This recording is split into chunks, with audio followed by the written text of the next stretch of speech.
Wall Street Memes Casino, I'm fine. and Sportsbook. This is KUGAN CASSIUS for IFL TV. Well, this is a blast from the past. Delighted to be joined by, I don't know, do people still call you the big truck? I don't know what people call me anymore, mate. Just call me, yeah, big truck, big and grizzly. All the boxing fraternity still call me the same, but I don't really see anyone much anymore, to be honest, mate. I was going to say, because obviously Liverpool is such a huge, like, boxing mad city. And, like, there are a lot of active fighters still in Liverpool now. Do you not see anyone then? No, mate. I'm a recluse. Like you said, when you messaged me the other night, I've turned into a recluse. I actually have, to a degree. Like, I just don't know, mate. You know what it is with me? And I was guilty of it when I was actually boxing. I never really went to boxing shows. Once I'd finished my training, I just let me just put my phone on silent. Once I'd finished my training for the week, I just wanted to switch off. And even more so now, I don't really go to boxing anymore. I went to Jake Paul and Logan Paul fight with me lad in October for something to do, but it weren't a boxing show, like, obviously. And apart from that, mate, I don't see anyone. But that's life, isn't it? You just get on with things, and you end up doing your own thing. Everyone's doing their own thing. But when we do see each other, you know, it's like it's only been a week since we've seen each other, so that's how it is. Do you still watch boxing though? Yeah, heavyweight or big domestic fights that interest me, fighters that interest me. But you know what, mate? I've never been the biggest boxing nut. You know, I'd never go out of my way to watch fights that didn't have some type of connection to me. You know, if I didn't know the fighter, or if it weren't, you know, a mega fighter, I wouldn't go out of my way to watch, you know, a Central Area title fight on Eurosport on a Thursday night or something like that. I've never been that much of a boxing nut, which is a shame, really, because I think if you're in the sport, I think it's important to be a student of the game. You know, you can learn a lot from watching a lot of hours of boxing. A lot of fighters have improved their boxing IQ and things like that because of that, but I just never really did that type of thing. Like, well, when you look, obviously you've been retired for the last 5 years. Your last fight being against Chisora, but when you look at kind of even 5 years ago, David, and you look at kind of who the prominent figures were, like from the UK and also kind of on the world scene, they're the ones that are still prominent now. Obviously, you know, you've still got AJ, you've still got Tyson Fury. These guys that, I mean, with Tyson Fury, that was a long time ago when you were meant to or were gonna fight Fury. That was a long time ago. You were always, I felt, with Joshua, a couple of wins, and I felt like that fight would have happened with Joshua for yourself. But how are you looking at the heavyweight division now? Because a lot has happened over the last kind of year. A lot has happened over the last 3 or 4 months in the division, which kind of sets the scope for how 2024 is going to be. How are you looking at the heavyweight division right now? I think it looks wide open, doesn't it? I think it's there for the taking at the minute. Obviously, Fury's fighting Usyk, and they're the two premier fighters in the division, but I still believe there's room for Anthony Joshua in that conversation. You know, I think the way he's gone away and regrouped after the first Usyk loss, in my opinion, I think apart from the fight against the one who fought Dillian White, where he just boxed pretty. Did he beat him on points? What was his name? Jermaine Franklin. Yes, Jermaine Franklin. So you know, that performance couldn't come under a bit of scrutiny because he was trying something different and everything else. But I thought he was really good in the second Usyk fight, and he's still improving, and that's a mark of the man, you know, because the hunger he's still showing. He's got all the money he'll ever need and more, so it's just about, obviously, his legacy. And I think there's room for him to be in that conversation with Tyson Fury. And Usyk, once that's settled, so it's wide open, like, because he put Usyk as well in that fight to the very end. It was close fight till the last 2 rounds, I think. But you know, all these younger fighters are coming through. Opportunities that present themselves for your Hergovich is in a good position to get a good fight, a big fight.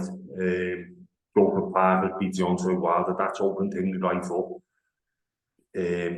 Aj-Ngannou beating the big Russian. And what's good is these fights just beneath the elite, they're all fighting each other. And that's great to see, like, and they're all, I'm assuming, getting paid well for it because there's Saudi connection. And, you know, that will make these fighters fight each other. It's like, you just see it quite often in the 90s, you know, when there was fighters like David Struer, John Ruiz, Aj-Ngannou, they're all fighting each other, even in 10-round fights, you know, to jostle for a position to get a title fight. And I felt like when the Klitschko's were dominating, that was gone, because it was just about people getting in a mandatory position to get the shot at Klitschko, or you'd get hand-picked and get the shot at Klitschko, at one of the Klitschko's. And I think it's kind of throwing back to that mid-90s era, and that's great for the fans. You know, it doesn't have to be a title fight to be a big fight, and a fight where the fighters get paid, you know, appropriately. But what you talk about Anthony Joshua there, and one comparison I'll make between your careers is that in the early parts of your careers, David, obviously we started alongside kind of when you were you'd already turned pro by then, but kind of the pressure, but also the willingness from kind of the public to, like, you know, David Price is like the next best thing, and Joshua's had that to a certain extent as well. But then obviously when you suffer your first loss, it's almost like you have people kind of then starting to get on your back, and you had that after the first Thompson fight, and Joshua after he's lost to Ruiz, where then people start to kind of doubt, and then almost that pedestal that they put you on, they're trying to bring you down from. Yeah. Well, yeah, definitely. I mean, he's probably had it on a bigger scale because he has, because he's much more well known in boxing now. Is a lot more mainstream than it was when I fought Tony Thompson. My fights were on Box Nation, you know, the Anthony Joshua phenomenon, which was selling stadiums out and things like that, and open boxing to the wider public. Always been under more scrutiny, but still similarities, you know. Only I took my defeat way too personally and struggled to kind of let it go or forgive myself and move on from it. But, you know, when all's said and done with boxing, a lot of fighters, and as advised fighters to do this when they do retire, is to kind of accept your weaknesses that you had as a fighter, you know, and accept that you let go of these hard luck stories. You know, things could have been a little bit different for me. Certain circumstances might have been different choices would have been made outside of the ring, you know, for picking fights at the right time, things like that. But when all's said and done, sometimes it's good to be honest with yourself and say, well, was it going to do much more than it actually did if these things would have been different? Probably not, but, you know, you've just got to accept the way things fell.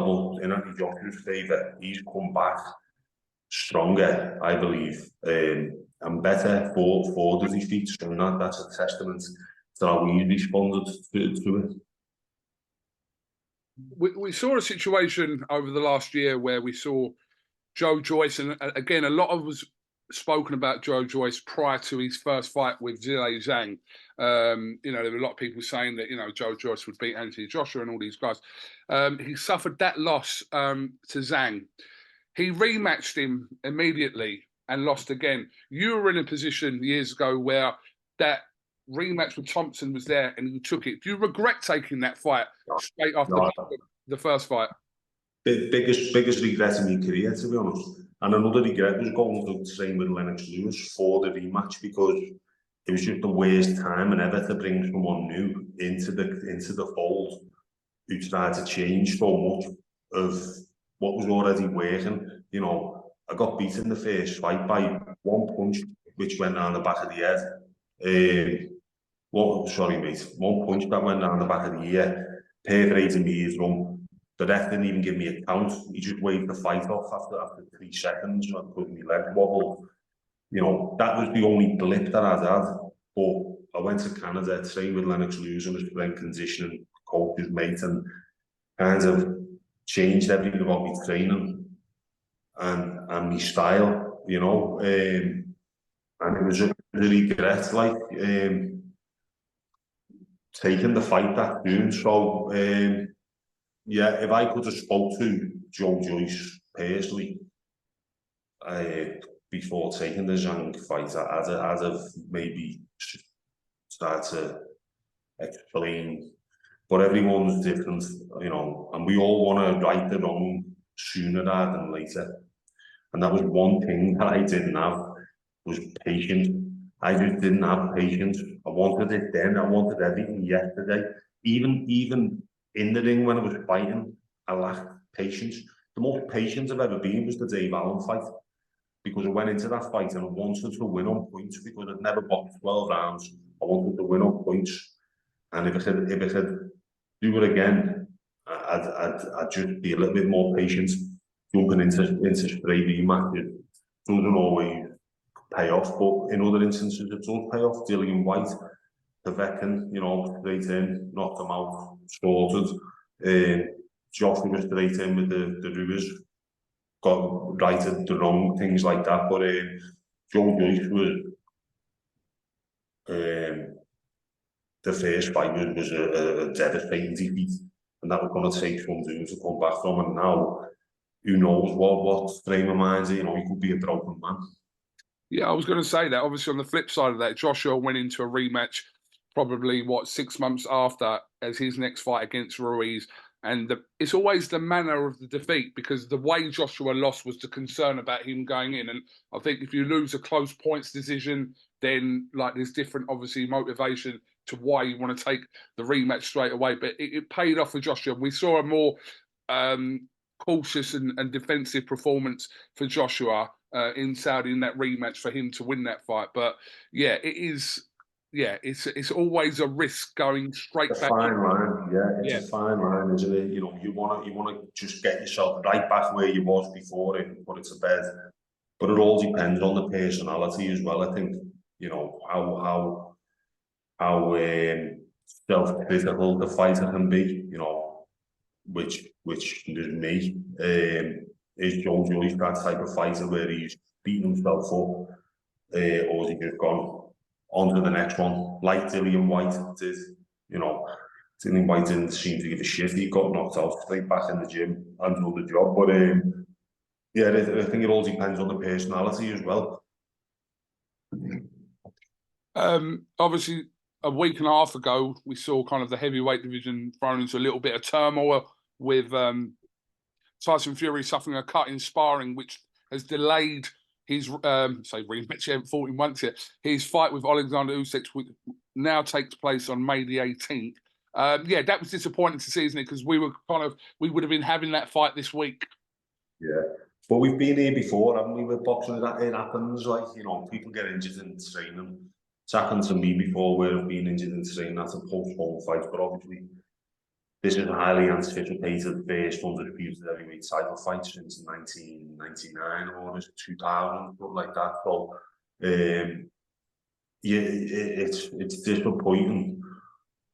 I think one of the worst things that happened to this fight was that Ngannou fight taking place, because I think it kind of took the shine off this fight, because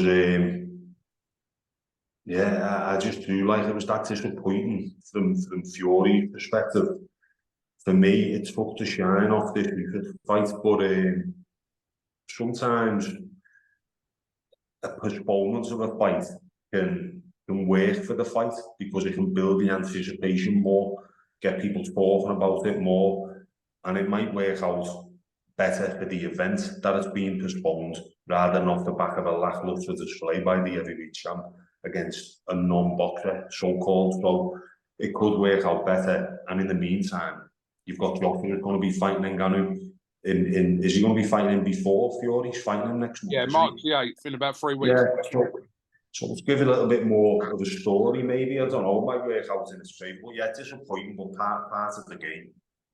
What did you think about the conspiracy theorists suggesting that Tyson Fury had injured himself or cut himself or got someone to do that to him?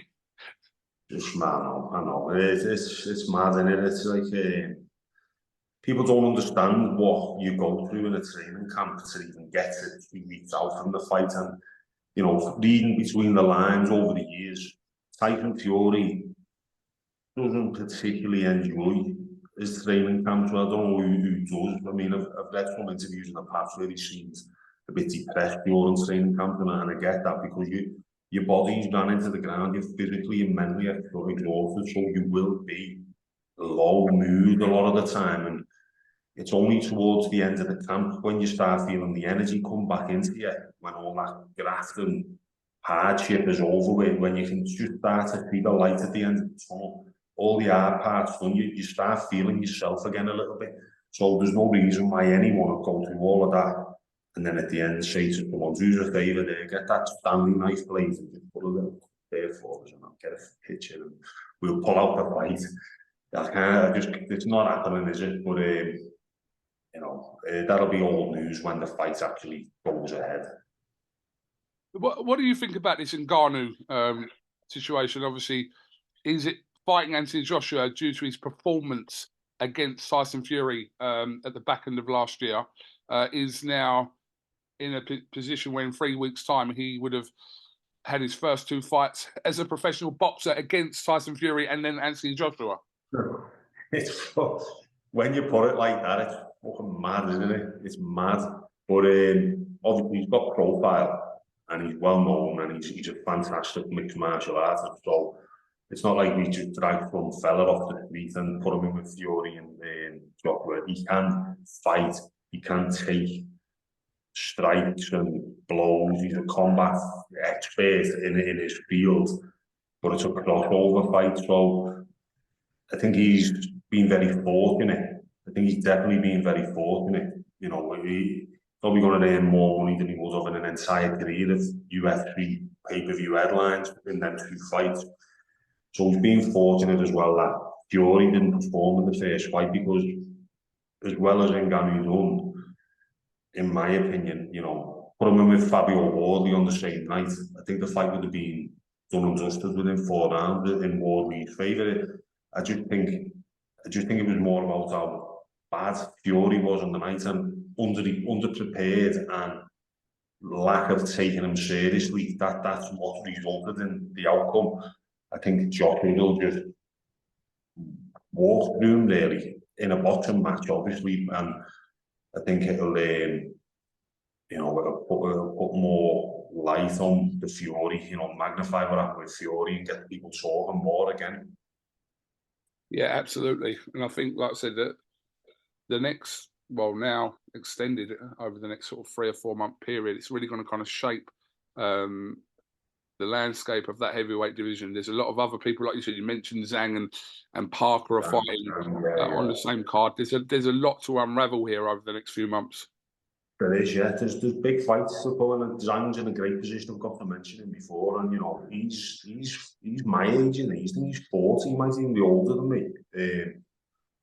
So big credit to him. He's just kept chipping away. Patience. You know, he hasn't been involved in big fights. He's probably earning not the best money fighting on undercards in America, but he's just kept chipping away and improving in the process. And he's in a fantastic position. to fight the winner of Usyk and Fury, isn't he? Or is it going to be Jock? There's loads of big fights anyway. That's the main thing. The best. It's good for the fans. Question: would David Price versus Tony Bellew sell out the Echo Arena today? Has someone asked that question, or are you asking me? I'm asking you. It's yeah, fucking right, it would, yeah. Yeah, of course it would. Of course I it know would. it's not the Echo, it's the M&S Bank Arena. It's not the Echo. There you go. I said years ago people wouldn't be able to stop calling it the Echo Arena, and here we are. Like the MEN in Manchester. The MEN, still the MEN, yeah. Well, I'd say you were relatively happily retired. Bellew changes his mind every few months when a new weight division gets announced or some cruiserweight comes on the scene that he thinks he can beat. Then you hear Bellew. But would you rule out Bellew ever? I mean, I wouldn't ever rule out Bellew ever making a return. Probably not. He's probably got more time on his hands than me as well, because I'm obviously running a business full time, so I am just like completely committed to what I'm doing now. But he's on a golf course and doing his commentary, and that's an easy life now, mate. He wants something to excite him. I haven't had time to think about fighting again. To be honest, the thought of fighting again doesn't really do anything for me. Every now and then, I feel like having a spar. I wouldn't mind having a spar with someone and just getting it rough up a little bit, and just even a bit of a tech spar. Sometimes feel like that.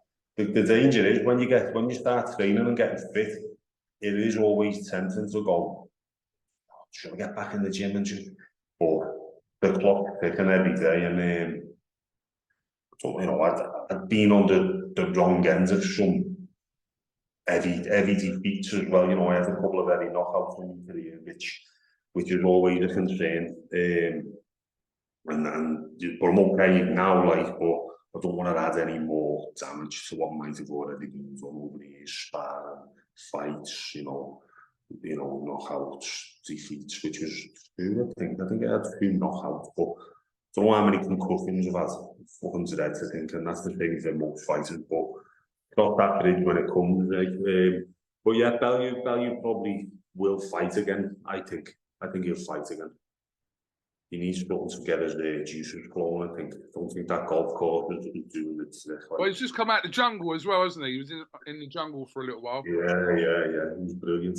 Thought he was really good in it. Like, it was superb. Yeah, great.